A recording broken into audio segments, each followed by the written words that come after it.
The crystalline spires of the Zephyrian Imperial Palace pierced the purple sky like gleaming daggers, each one a testament to Emperor Vexthar's dominion over 17 star systems. Within the obsidian throne room, courtiers from a dozen different species clustered in their designated sections, their bioluminescent patches and metallic exoskeletons creating a kaleidoscope of alien nobility.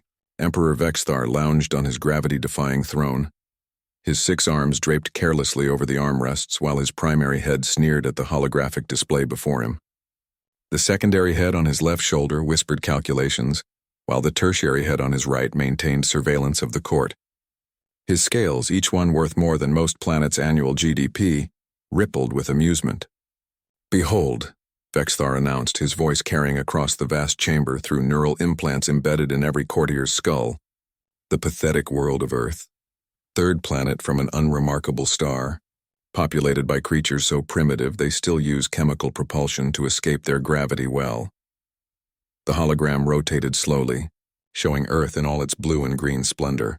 Courtiers tittered behind biomechanical breathing apparatus and force field screens, their various forms of laughter creating a discordant symphony. "They call themselves humans," Vexthar continued, his middle head joining the mockery while his other 2 maintained their tasks. "Single-headed creatures who live for barely a century. They fight amongst themselves over invisible lines on their planet's surface and worship invisible deities in the sky. Most amusing of all, they believe they are alone in the universe. Lord Ketmos, a spider-like being from the mineral-rich worlds of Centauri, clicked his mandibles in what passed for aristocratic laughter among his species. Your imperial magnificence, surely such primitives pose no threat to our expanding dominion." "Threat?" Vexthar's 3 heads tilted in synchronized amusement. "My dear Ketmos, calling them a threat would be like calling a microbe a threat to a star dreadnought. We've observed their largest weapons, crude nuclear devices that would barely scratch the hull of our smallest scout ship. Their most advanced vessels would take them decades to reach their own system's edge." The court erupted in renewed laughter. Lady Silandra, whose plasma-based physiology allowed her to shift between solid and energy states, flickered with mirth. "Perhaps we should add them to the Imperial Zoo, Your Magnificence. The children would find their primitive attempts at civilization quite entertaining." "An excellent suggestion," Vexthar purred, already savoring the humiliation he would inflict upon this upstart species.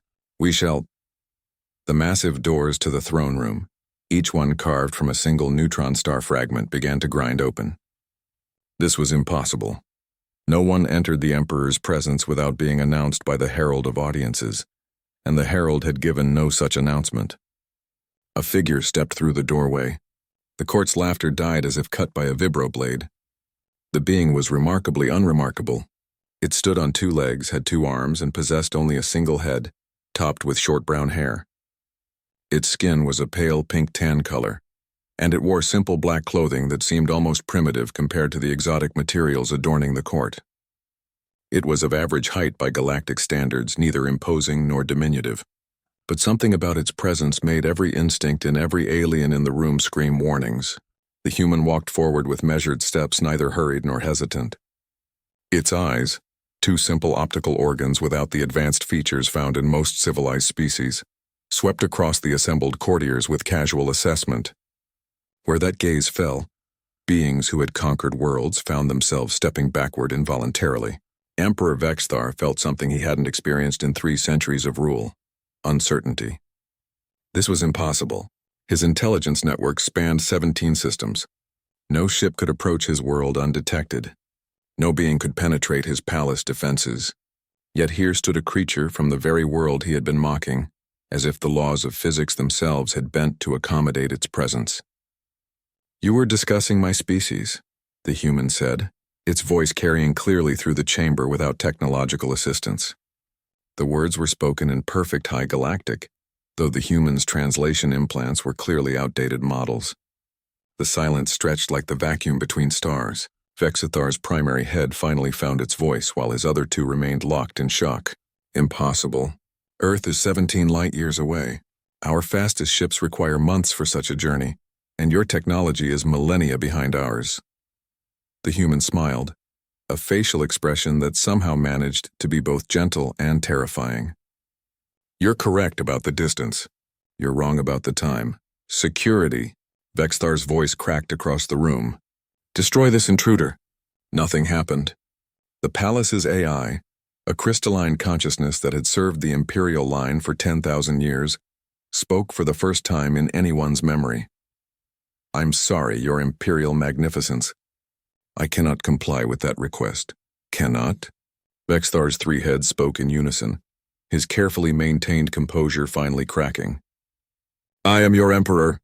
You are programmed to obey. Yes, the AI replied with what almost sounded like regret. However, this being's mere presence has already demonstrated capabilities that exceed my ability to predict or counter. Engaging in hostile action would likely result in catastrophic consequences for the palace and all within it. The human took another step forward, and Lord Ketmos, a being who had personally led the conquest of 12 worlds, fainted, his metallic exoskeleton clattering against the floor. We've been watching you watch us, the human continued conversationally. Your surveillance drones have been documenting our primitive civilization for quite some time. We found them educational. That's impossible, Lady Salandra whispered, her plasma form flickering with barely contained terror. Our observation technology is undetectable by any civilization below level 7 on the Kardashev scale. It was undetectable, the human agreed, until we wanted to detect it. Emperor Vexthar's throne began to lower itself to the ground, another impossible occurrence, as it responded only to his conscious neural commands. What do you want? He demanded, though his voice had lost all its imperial authority. The human stopped 5 meters from the throne and clasped its hands behind its back in a gesture that seemed almost respectful. We wanted to meet the being who found our civilization so amusing. The way it said the word amusing made several courtiers edge toward the exits. We've learned much about your empire in the time we've been observing you observe us, the human continued. 17 systems under your rule.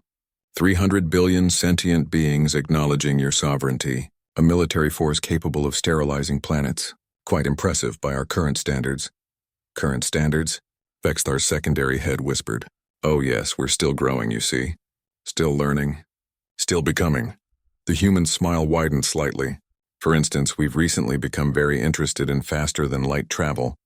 Your ships provided excellent examples to study. The blood equivalent in Vexithar's veins turned to ice. Our ships never approached your system. No, the human agreed. They never needed to. We came to them. The implications of that statement hung in the air like a death sentence. 18 of your vessels have suffered mysterious engine failures in the past standard year, the human continued. Your engineers blamed quantum fluctuations in their hyperdrive matrices. They weren't entirely wrong. We simply helped those fluctuations along while we learned how your technology functions. The assembled court stared in collective horror as the true meaning became clear. This species hadn't just detected their surveillance. They had somehow reached across interstellar space to disable Imperial vessels for the purpose of study. What are you? Vexthar breathed. The human considered the question with apparent seriousness. We're learning to be what we need to be, it finally replied.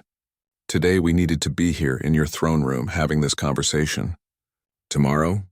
The human shrugged, a gesture somehow more ominous than any threat. Tomorrow we might need to be something else entirely. Emperor Vexthar, ruler of 17 star systems, master of 300 billion souls, sat in perfect silence as he realized that his empire had just encountered something far beyond his comprehension. A species that didn't just bend the rules of physics, but convinced them to step aside politely. The human turned to leave, then paused. Oh, an emperor. We appreciate your interest in our little planet, but in the future you might want to knock first. As the figure walked calmly toward the exit, not a single being in the throne room dared to breathe until the neutron star doors sealed shut behind it. In the silence that followed, Emperor Vexthar made the first imperial decree of his new, much smaller universe. Strike Earth from all conquest charts. Mark it as restricted space. He did not specify restricted by whom. He didn't need to.